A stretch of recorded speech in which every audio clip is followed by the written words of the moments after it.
మనము 10+ డిఎస్సిలో భాగంగా 5th class English grammar check చేస్తున్నాము. చూడండి, ఫస్ట్ లెసన్లో వచ్చిన గ్రామర్ ఆర్టికల్స్ ఇచ్చిండు మనకి. ఇక్కడ ఫస్ట్ ఏ అండ్ ద, ఈ 3 ఆర్టికల్స్ ఇచ్చిండు. చూడండి, ఏ ఆర్టికల్ ఏం చెప్తుంది? I am come before singular nouns. Only singular nouns ముందల మాత్రమే వస్తుంది, ప్లూరల్స్కి ఆర్టికల్స్ రావు. ఓకే, అండ్ ఇది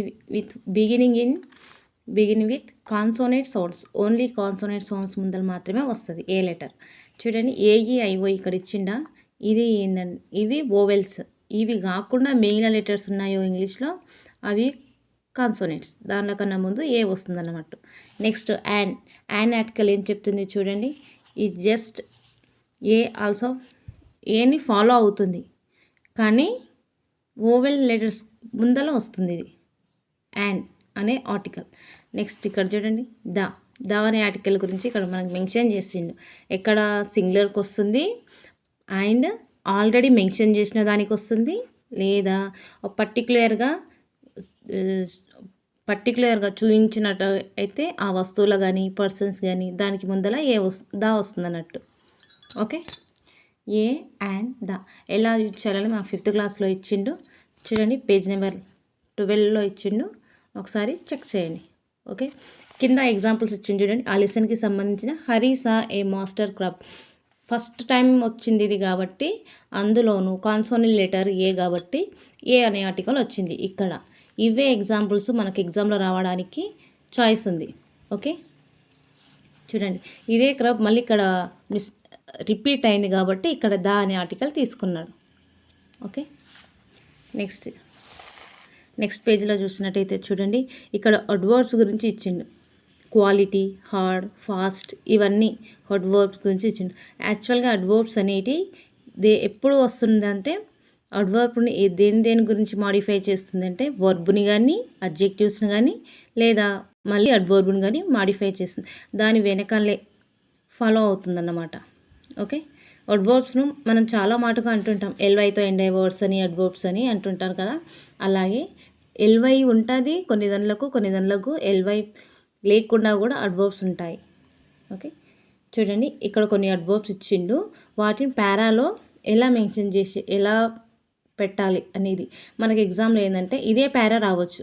కింద ఇవి ఆప్షన్లు ఇస్తాడు, 4 ఆప్షన్స్ ఇచ్చి ఏది ఫస్ట్ దానికి సూటబుల్ అవుతుందో దాన్ని చెక్ చేయడం కానీ, లేదంటే పులి స్టాప్ నుంచి ఇక్కడ పులి స్టాప్ వరకు ఇచ్చి అడ్వర్బ్ రాంగ్గానే వేయచ్చు, ఇక్కడ ఏదైనా ఆర్టికల్స్ అట్లా ఇచ్చి అది రాంగ్ ఇచ్చి ఏబిసి అని ఇస్తాడు.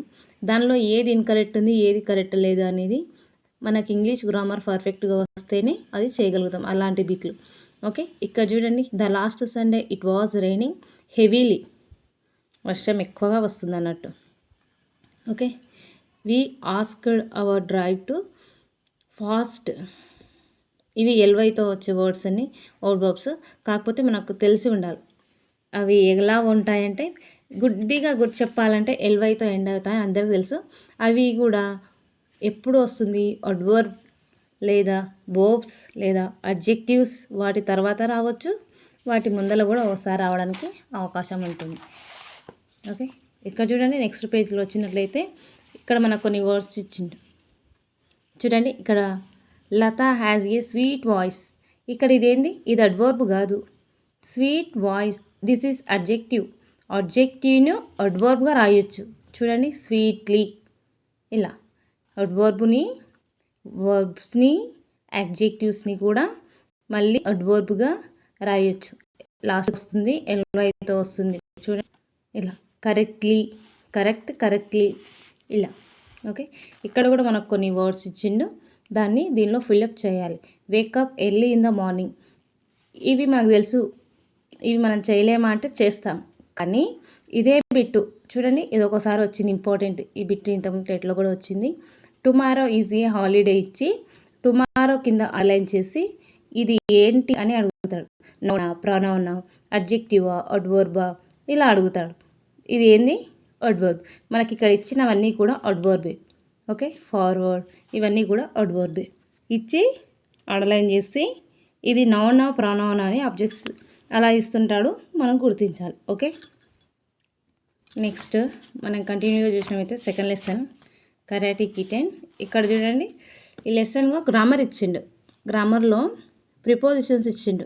ప్రిపోజిషన్స్ ఎలా యూజ్ చేయాలనేది ఇక్కడ చూడండి. కింద ఇచ్చిన 3 ఉన్నాయి ఎగ్జాంపుల్స్. ఈ పైన కూడా 3 ఎగ్జాంపుల్స్ ఇచ్చిండు. కింద 3 ఎగ్జాంపుల్స్ ఇచ్చిండు. ఇవే ఎగ్జాంపుల్స్ మనకు ఎగ్జామ్లో అడగడానికి అవకాశం ఉంటుంది. టెక్స్ట్ బుక్లో వచ్చే గ్రామరే వస్తుంది అని చాలామంది అంటుంటారు కదా, అవి ఇవే ఎగ్జాంపుల్స్ రావచ్చు అన్నట్టు. ఈ ఎగ్జాంపుల్స్ని ఒకసారి మనం ఫాలో అప్ చేసి ఎగ్జామ్కి వెళ్తే మనకు చాలా యూస్ఫుల్గా ఉంటుంది. ఓకే, చూడండి. ఎట్ పర్టికులర్ టైం ఇచ్చింది కాబట్టి ఎట్. ఇన్స్ట్రుమెంట్స్ ముందల విత్, ఇది మూమెంట్కు సంబంధించింది కాబట్టి ఇంటూ.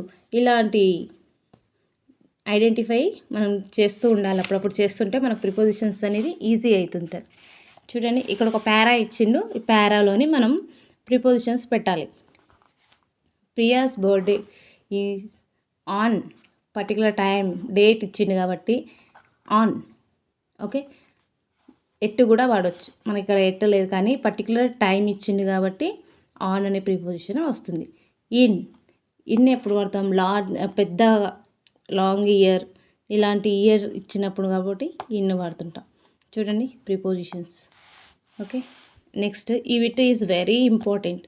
కొన్ని వర్డ్స్ ఇచ్చిండు మనకు, దీనిలో బుక్లో ఫిల్అప్ చేయమన్నాడు కానీ మనకి ఎగ్జామ్లో ఏంటంటే ఇక్కడ నేను రౌండప్ చేశానా, ఇవి ఆల్రెడీ అడిగిన క్వశ్చన్ అన్నమాట. ఆల్రెడీ డిఎస్సిలో టెట్లో అడిగిన క్వశ్చన్స్ని నేను ఇట్లా రౌండప్ చేసి పెట్టుకున్నాను. చూడండి, I am a afraid of dogs అంటే మనకు ఇది ఇచ్చి ఇలాగనే డాష్ ఇచ్చి ఈ కింద దీంట్లోకి వెళ్ళి 4 ఆప్షన్లు ఇస్తాడు. ఈ ఆప్షన్లలో దీనిలో ఏది కరెక్ట్ అవుతుంది అనేది మనం గుర్తించాలి. ఒకసారి చూసుకుంటే చేయగలుగుతాం. అప్పటికప్పటికి చేయడం అంటే కొంచెం టెన్షన్లో ఉంటాం కాబట్టి చేయలేము. ఒకసారి ఫాలో కాండి. ఓకే, ఖచ్చితంగా దీనిలో నుంచి బిట్ అయితే రావడానికి అవకాశం ఉంటుంది. ఓకే, నెక్స్ట్ చూడండి ఇక్కడ సెంటెన్సెస్ ఇచ్చి ఆ సెంటెన్సెస్ ఏ టైప్ సెంటెన్సెస్ అడుగుతున్నాడు. చూడండి ఇక్కడ ఇచ్చిండు. రిక్వెస్టా, suggestion, exclamation, statement, question, advice ఇలాంటివి. లాస్ట్కి మనకి ఇలా ఉందంటే అది ఎక్స్క్లమేటరీ సెంటెన్స్. లెట్తో స్టార్ట్ అయ్యిందంటే అది అడ్వైస్ కానీ సజెషన్ కానీ అవుతుంది. ఓకే, ఇలా ప్లీజ్ అంటే రిక్వెస్ట్, బై సజెషన్ చేయడం, వాట్ క్వశ్చన్ అన్నట్టు. ఓకే, మనకు కొన్ని ఇక్కడ చూడండి ఇంపరేటివ్ సెంటెన్స్ టైప్స్. దానిలో ఏమేమి ఉంటాయి ఇంపరేటివ్ సెంటెన్స్లో? Advise, request, command and suggestion. ఇవన్నీ కూడా ఇంపరేటివ్ సెంటెన్స్లో ఉంటాయి. ఎక్స్క్లమేటరీ సెంటెన్స్లో ఏముంటాయంటే స్ట్రాంగ్ అండ్ సడన్ ఫీలింగ్స్ ఉంటాయి. చూడండి మనకి కింద ఒకటి ఇచ్చి క్వశ్చన్ ఇచ్చి ఆ క్వశ్చన్ని ఏం చేయాలి, దాన్ని ఎక్స్క్లమేటరీ సెంటెన్స్ కింద ఎలా మార్చాలి అనేది ఇలా. Okay, it is a hot day, what a hot day it is, ఇట్లా ఎక్స్క్లమేటరీ టైప్. ఓకే, ఒకసారి ప్రాక్టీస్ చేస్తే వచ్చేస్తుంది. ఇక్కడ కూడా అంతే. కొన్ని ఇచ్చిండు క్వశ్చన్స్ ఇచ్చి ఇవి ఏ రకమైన సెంటెన్స్ అని అది మనకు అడుగుతున్నాడు. ఇలాంటివి రావడానికి అవకాశంలో ఉంది. మనకి కొన్ని ఈజీగా ఐడెంటిఫై చేస్తాం. ఎట్లా క్వశ్చన్ మార్క్ ఉంది కాబట్టి క్వశ్చన్ అని, లేదా ఇంటరాగేటివ్ అని. నెక్స్ట్ ఇట్లా ఆశ్చర్య గుర్తుంది కాబట్టి ఎక్స్క్లమేటరీ సెంటెన్స్ అని. లెట్ ఇట్లా ఉందంటే ఇంపరేటివ్ సెంటెన్స్ అని. కొన్ని పులి స్టాప్తో ఇలా ఎండ్ అయినాయంటే అసెంటివ్ లేదా డిక్లరేటివ్ సెంటెన్స్ అని మనం చూడంగానే చెప్పొచ్చు. ఓకే, నెక్స్ట్ పేజీ చూసినట్టయితే అవే ఇంకొన్ని ఇక్కడ ఇచ్చిండనమాట. నెక్స్ట్ చూడండి కింద మనకు ఒక బిట్ ఇచ్చిండు. చూడండి ఇక్కడ బిట్లో ఏంటంటే మనకు fast perfect and simple fast ఈ రెండింటి కాంబినేషన్లో మనకి ఈ బిట్ చేయాల్సి వస్తుంది. ఇక్కడ వాజ్ అనేది fast continuous, subject plus was were V4 plus object, ఇది దాని formula. Fast perfect. Simple fast subject plus V2 plus object. Okay, దీన్ని యాక్చువల్గా మనకి వాజ్ అని ఇచ్చిందంటే అక్కడ ఇంగు ఫామ్ వస్తుందని మనకు ఐడియా ఉంటుంది ఆల్రెడీ. ఓకే, అది ఇంగు ఫామ్ వచ్చింది. నెక్స్ట్ టైం ఉంటుంది సింపుల్ ఫాస్ట్ ఉంటుంది. ఓకే, ఈజీనే ఉంటుంది ఈ బిట్. చూడండి ఓకే,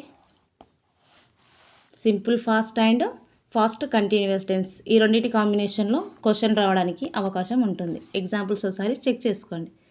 నెక్స్ట్ మనం చూసినట్టయితే నెక్స్ట్ లెసన్లో ఇక్కడ కొన్ని వర్డ్స్ ఇచ్చిండు. చూడండి ఇచ్చి మనకు ఈ దీనిలో కరెక్ట్ది ఏదో అని ఫిలప్ చేయాలి. ఈజీగానే ఉంటుంది, చేయొచ్చు. ఎగ్జాంపుల్ చూడండి. Turn on the fan, it is hot. ఉన్న దానిలో చూస్ చేసుకోవచ్చు, ఈజీగానే ఉంటుంది. ఓకే, మనకి ఇక్కడ ఇచ్చిన వర్డ్స్ని ఇందులో ఫుల్ఫిల్గా వర్బ్స్ కానీ అడ్జెక్టివ్స్ కానీ దీనిలో నింపాలి. ఎలా నింపాలి అనేది ఓకే చెక్ చేయండి. దీనిలో నుంచి క్వశ్చన్ రావడానికి కూడా అవకాశం ఉంటుంది. ఓకే, అయితే మనకు ఎగ్జామ్లో ఇవి ఆబ్జెక్టివ్లో ఏమంటారు, ABCDలో ఇస్తారు కాబట్టి మనం ఈజీగానే ఐడెంటిఫై చేయొచ్చు. నెక్స్ట్ లెసన్ చూసినట్టయితే ఇక్కడ చూడండి, ఈడోనిమ్స్ ఇంపార్టెంట్. ఖచ్చితంగా క్వశ్చన్ రావడానికి ఛాన్స్ ఉంటుంది. నేను దీన్ని ఏం చేస్తానంటే ఒక చార్ట్లో రాసుకొని గోడకు పెట్టుకొని రోజు ఒక 2 టైమ్స్ చూసినట్లయితే ఖచ్చితంగా 1 వీక్లో మనం నేర్చుకోగలుగుతాం. ఇవనే కాదు, ఇలాంటివి మన 10th క్లాస్ వరకు ఉన్నాయి. ఒక 15-20 వరకు వెళ్తాయి. ఆ 15-20 చూసుకున్నట్టయితే మనకు ఈజీలో డిఎస్సిలో ఈజీగా క్వశ్చన్కి ఆన్సర్ పెట్టవచ్చు. ఓకే, చూడండి. ఏ హాట్ పొటాటో అంటే ఎంతమందికి, చాలామందికి ఇష్టం. ఎట్లా నేను ఎలా గుర్తుపెట్టుకున్నాను అనేది చెప్తున్నాను. చూడండి, మెనీ పీపుల్, పొటాటోని చాలామంది ఇష్టపడతారు కాబట్టి మెనీ పీపుల్ అని పెట్టుకున్నాను. కానీ ఆన్సర్ గుర్తు పెట్టుకోవడానికి క్లూ అన్నమాట. ఇలా గుర్తు పెట్టుకున్నాను నేను అని చెప్తున్నాను. ఓకే, చూడండి, ప్రతి దానికి ఒకటి ఉంటుంది. నేను ఇక్కడ అండర్లైన్ చేశాను. ఇవే ఈజీగా మనం ఐడెంటిఫై చేయొచ్చు అన్నమాట వీటిని. చూడండి, ball is in our court, నిర్ణయం ఇంకా నీ చేతిలో ఉంది అనేది. నెక్స్ట్ డిసిషన్ నీ చేతిలో ఉందన్నట్టు ఈజీగానే ఉంది, ఒకసారి చూసుకోండి. ఓకే, మనకు రోజు 2 టైమ్స్ ఇవి చూసుకున్నట్లయితే ఒక 1 వీక్లో మనము ఏది ఇచ్చినా కూడా చేయగలుగుతాం ఇట్లాంటివి. ఓకే, నెక్స్ట్ లెసన్కి వెళ్తున్నాం. A big surprise. చూడండి, మనకి ఇక్కడ ఏం లేదు, కొన్ని ఇక్కడ వర్డ్స్ ఇచ్చిండాలి. ఏ వర్డ్స్ అనేది ఇక్కడ ఇచ్చిండు ఆటోమేటిక్గా ఇచ్చి దీన్ని ఫాస్ట్ ఫామ్లో మార్చాలి. ఫాస్ట్ ఫామ్ అంటే ఏంది, V2 subject plus V2 plus object, దానిలోనికి మార్చుకోవాలి. సి, సా, కమ్, కేమ్ ఇలా. ఓకే, గివ్, టేక్ ఇలా ఫాస్ట్ ఫామ్. నెక్స్ట్ పేజీలో చూసినట్టయితే చూడండి, యాక్సిలరీ వర్బ్స్ అడుగుతున్నాడు. Actual verbs is 2 types, main verbs, helping verbs. Helping వర్బ్స్నే యాక్సిలరీ వర్బ్స్ అంటారు. చూడండి, ఇవే యామ్, ఈజ్, ఇవి okay auxiliary verbs. Writing, doing ఇవన్నీ కూడా మెయిన్ వర్బ్స్ అన్నట్టు. ప్రతి దానిలో మెయిన్ వర్బ్స్ ఉండొచ్చు, హెల్పింగ్ వర్బ్స్ ఉండొచ్చు. అయితే కొన్ని దానిలో మాత్రము హెల్పింగ్ వర్బ్స్ కూడా మెయిన్ వర్బ్గానే వెళ్ళిపోతుంటాయి. కానీ కొన్ని దానిలో హెల్పింగ్ వర్బ్ ఎప్పుడు అంటే ఖచ్చితంగా వర్బ్ పర్టికులర్ వర్బ్ ఇచ్చినట్టే పక్కన ఉన్న హెల్పింగ్ వర్బ్ మనం ఐడెంటిఫై చేయడానికే ఇలా అడుగుతుంటాడు యాక్సిలరీ వర్బ్స్. ఓకే,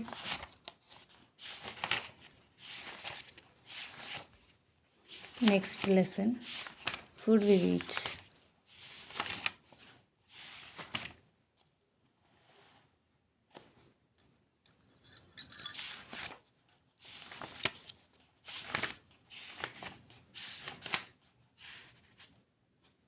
ఇక్కడ చూడండి, హోమోఫోన్స్ ఇచ్చిండు అంటే different spelling and different meaning, that is homophones. చూడండి, ఇక్కడ example 2 pronunciation is same but spelling different and meaning is different. ఇది హోమోఫోన్. ఖచ్చితంగా టెట్లో అడగడానికి అవకాశం ఉన్న బిట్ ఇది. ఒకసారి చూడండి, ఇక్కడ కొన్ని ఇచ్చిండు హోమోఫోన్స్. నేను దీని ఆన్సర్స్ రాశాను కొన్ని దానిలకు, చూడండి. Okay, homophones.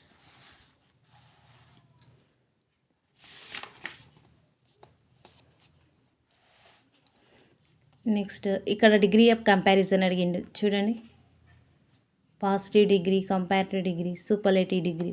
ఇగో మనకి ఇక్కడ positive degree, Rajiv is tall, single person గురించి ఉంది మాత్రం కాబట్టి పాజిటివ్ డిగ్రీ.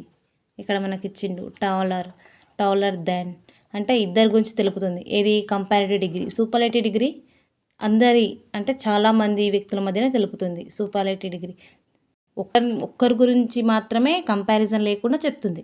ఏది పాజిటివ్ డిగ్రీ. కంపారేటివ్ డిగ్రీ ఇద్దరితో కంపారిజన్ చేస్తుంది. సూపర్లేటివ్ డిగ్రీస్ క్లాస్ అంటే క్లాస్లో ఎక్కువ మంది ఉంటారు కదా, ఎక్కువ మందితో కలిపి కంపారిజన్ చేస్తుంది. లాస్ట్కి ఏం లేదు, గుర్తుపట్టవచ్చు. కంపారేటివ్ డిగ్రీలో ఆర్ అనే లెటర్ వస్తుంది. సూపర్లేటివ్ డిగ్రీ ఎస్టీతో ఎండ్ అవుతుంది. చూడండి ఇక్కడ ఒకటి ఇచ్చిండు బాక్స్ ఇచ్చి మనకు positive degree, comparative degree, superlative degree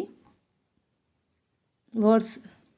okay, old, older, oldest, ఇలా రిచ్, రిచర్, రిచెస్ట్. కింద కొన్ని క్వశ్చన్లు ఇచ్చిండు. ఇవే ఈ డిగ్రీస్ ఎలా నింపాలి అనేది.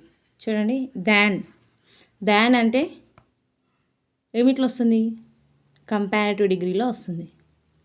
చూడండి, హైయెస్ట్, మౌంటైన్స్, ఎక్కువ మౌంటైన్స్ మధ్య కంపారిజన్ చేస్తున్నాం కాబట్టి హైయెస్ట్ అని వచ్చింది. ఓకే, ఇలా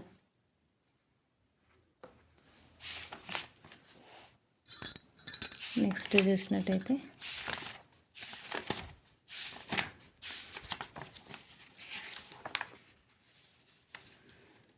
నెక్స్ట్ ఇక్కడ గ్రామర్ పార్ట్ చూడండి. మోడల్ వర్బ్స్ ఇచ్చింది ఇక్కడ. మోడల్ వర్బ్స్ చూడండి, మోస్ట్, కుడ్, ఇవన్నీ ఉన్నాయి కదా. ఇవన్నీ ఏం తెలియచేస్తాయి అనే దానికి ఇక్కడ క్వశ్చన్ ఇస్తాడు. ఏంది, వాక్యం ఇలానే ఇస్తాడు.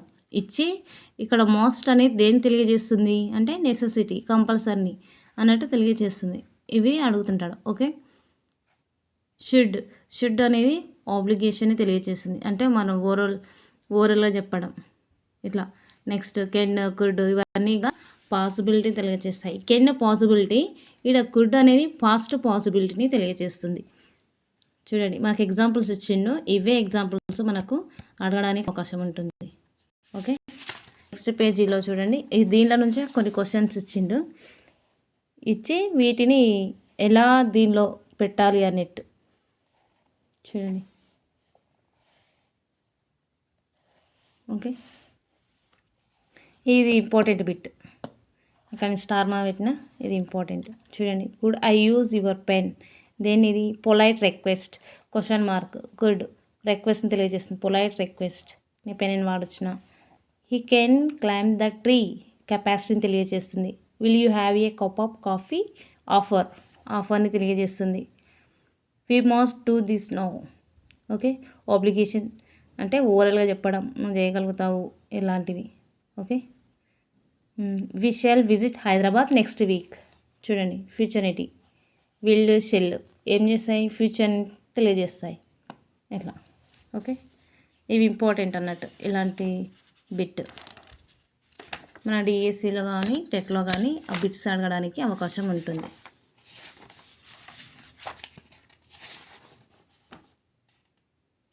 ఇక్కడ చూడండి, ఫెమిలైన్, ఇక్కడ మెస్కులైన్, ఫిమైన్, కామన్ జెండర్, నేచర్ జెండర్స్.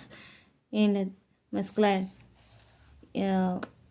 మేల్కి సంబంధించినవి, ఫిమినైన్ జెండర్ ఉమెన్కి సంబంధించినవి, కామన్ ఇద్దరికి కామన్కి సంబంధించిన teacher, singer, baby, doctor, actors ఇట్లా. నేచర్కి సంబంధించింది బుక్, పెన్. ఓకే, ప్రకృతికి సంబంధించింది. Okay, okay, like and subscribe.